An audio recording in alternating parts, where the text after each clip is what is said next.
तो finally India की most awaited film यानी शक्तिमान को लेकर 4 अपडेट्स आ चुके हैं, जिसमें से कुछ अपडेट्स बहुत ज्यादा एक्साइटिंग है, but at the same time काफी सारे अपडेट्स हैं जो बहुत ज्यादा शॉकिंग भी हैं। जिसमें सबसे पहला और सबसे इंटरेस्टिंग अपडेट आया है फिल्म की स्टारकास्ट को लेकर, क्योंकि अभी तक शक्तिमान फिल्म की स्टारकास्ट बिल्कुल भी नहीं रिवील हुई थी। सब यही स्पेकुलेट कर रहे थे कि इस फिल्म में जो सुपर हीरो होगा वो कौन प्ले करेगा, लेकिन अब ऐसा बताया जा रहा है कि स्टारकास्ट जो है वो फिल्म की फाइनलाइज हो चुकी है और हमको शक्तिमान के रोल में रणवीर सिंह दिखाई देंगे। अब जैसे ही ये न्यूज ब्रेकआउट हुई, सोशल मीडिया पे लोगों के बहुत ज्यादा पोलराइज्ड ओपिनियन आने लगे, जहां कुछ लोग कह रहे थे कि रणवीर सिंह इस रोल के लिए बिल्कुल भी सूटेबल नहीं है, वही रणवीर सिंह के फैंस कॉन्स्टेंटली उनको डिफेंड कर रहे हैं। बेसिकली सबको पता है कि शक्तिमान का कैरेक्टर जिस तरीके से लिखा गया था उसमें 2 पर्सनैलिटीज थी। पहली थी सुपर हीरो शक्तिमान की और दूसरी थी गंगाधर की, जिसमें काफी सारी कॉमेडी इन्वॉल्व होती है। और जो भी लोग रणवीर सिंह को क्रिटिसाइज कर रहे हैं उनका यह कहना है कि वो मुकेश खन्ना के लेवल की कॉमेडी नहीं कर पाएंगे, क्योंकि जिस तरीके से उन्होंने गंगाधर का रोल प्ले किया था उन्होंने उस कैरेक्टर को बहुत ज्यादा आइकॉनिक बना दिया था। और ऐसे में पब्लिक का ये ओपिनियन है कि रणवीर सिंह की जितनी भी कॉमेडी फिल्म आई है उसमें वो थोड़ी बहुत ओवर एक्टिंग कर देते हैं। स्पेशली लोगों ने बेफिक्रे या फिर किल दिल जैसी फिल्म का रेफरेंस देके ये कहा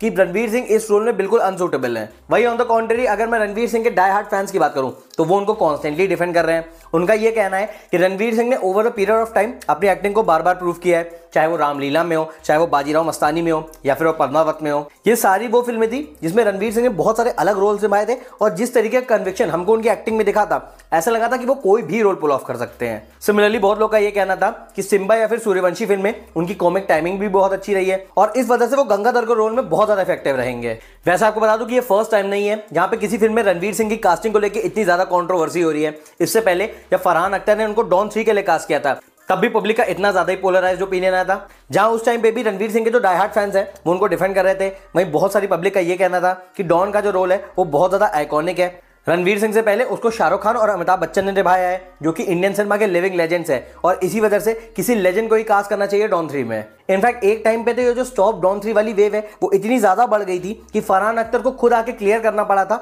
कि उन्होंने डॉन फ्रेंचाइजी से शाहरुख खान को नहीं निकाला है। शाहरुख खान ने खुद इस फ्रेंचाइजी से ऑप्ट आउट करने का डिसीजन लिया है और इस वजह से मजबूरन उन्हें किसी नए एक्टर को यानी रणवीर सिंह को इसमें कास्ट करना पड़ा है। वैसे आपको बता दूं कंट्रोवर्सी सिर्फ यहीं तक नहीं रुकी है। बेसिकली मुकेश खन्ना जिन्होंने आइकॉनिक शक्तिमान का रोल प्ले किया था उनके पुराने इंटरव्यूज निकाले जा रहे हैं, जहां पे एक इंटरव्यू ऐसा मिला है जब रावण की रिलीज के टाइम उन्होंने शाहरुख खान के बारे में कहा था कि शाहरुख खान एक सुपर हीरो का रोल नहीं प्ले कर सकते क्योंकि वो पर्सनल लाइफ में स्मोक करते हैं। और इसी वजह से मुकेश खन्ना का ऐसा मानना था कि एक सुपर हीरो वही एक्टर प्ले कर सकता है जो कि रियल लाइफ में भी बहुत ज्यादा इंस्पिरेशनल हो, जिससे ऑडियंस काफी ज्यादा मोटिवेशन डिराइव कर सके। और अब इसी स्टेटमेंट को लेकर कंट्रोवर्सी हो रही है, क्योंकि काफी सारे लोगों का ये कहना है कि अगर शाहरुख खान एक सुपर हीरो के रोल में ऐप्ट नहीं है तो इस तरीके से तो रणवीर सिंह भी इस रोल के लिए बिल्कुल भी परफेक्ट नहीं है। उसका रीजन लोग ये देना है कि रणवीर सिंह ने कुछ टाइम पहले एक न्यूड फोटो शूट कराया था, जिसको लेके भी काफी सारी कंट्रोवर्सी हुई थी। इसके अलावा उनका जॉनी सिंस के साथ भी एक रिसेंटली ऐड आया है जिसमें वो एक अडल्ट प्रोडक्ट को प्रमोट कर रहे हैं। और इसी वजह से लोग ये कमेंट कर रहे हैं कि अगर मुकेश खन्ना को ऐसा लगता है कि शाहरुख खान ऑडियंस को नहीं इंस्पायर कर रहे हैं तो रणवीर सिंह भी कोई करेक्ट मोटिवेटर नहीं है ऑडियंस के लिए। एनीवेज इन सारी कंट्रोवर्सीज के बीच 3 इंपॉर्टेंट अपडेट्स और भी आई हैं।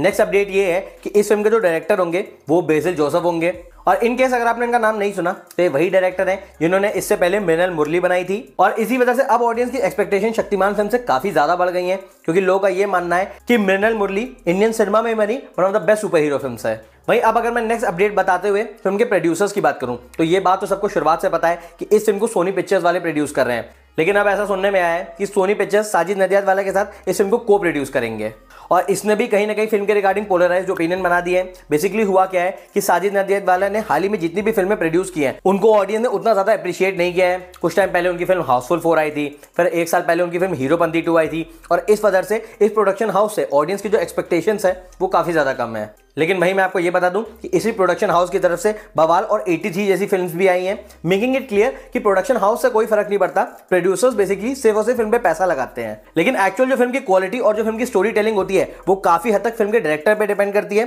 और उस लॉजिक से अगर देखा जाए तो बेसिल जोसेफ का इस फिल्म से एसोसिएट होना फिल्म के बारे में काफी ज्यादा पॉजिटिव वाइब्स दे रहा है। अब लास्ट और जो सबसे इंपॉर्टेंट अपडेट आई है जो कि आपका दिन बना देगी वो ये है कि आपने नोटिस किया होगा कि जब भी आज के टाइम में कोई सीक्वल या फिर रीमेक बनता है तो उसमें एक नॉस्टैल्जिया का फैक्टर जरूर डाला जाता है। ये बेसिकली इसलिए किया जाता है ताकि ऑडियंस की इमोशंस और फीलिंग को ट्रिगर किया जा सके और वो वही जॉय महसूस करें जो 15-20 साल पहले करते थे। और इसी वजह से ऐसा सुनने में आया है कि शक्तिमान फिल्म में मुकेश खन्ना का भी कैमियो होगा। अभी ये क्लियर नहीं किया गया है कि वो किस रोल में दिखेंगे या फिर उनका कैमियो कितना लंबा होने वाला है, लेकिन अगर आप इंटरनेट पे फिल्म की स्टारकास्ट चेक करेंगे तो आप बहुत क्लियरली देख सकते हैं कि इस फिल्म की स्टारकास्ट में मुकेश खन्ना का भी नाम है। और सिर्फ यही नहीं, यहाँ कुछ लोग को ऐसा लग रहा था कि फिल्म अब पता नहीं कब बनेगी और हो सकता है फिल्म के रिलीज होने में अभी 3-4 साल और बाकी बाकी हैं। तो अब इस बात पे भी कंफर्मेशन आ चुकी है कि 2024 के सेकंड हाफ में इस फिल्म की शूटिंग शुरू हो जाएगी और फिर मोस्ट प्रोबेबली इस फिल्म का फर्स्ट पार्ट 2026 तक रिलीज भी हो जाएगा।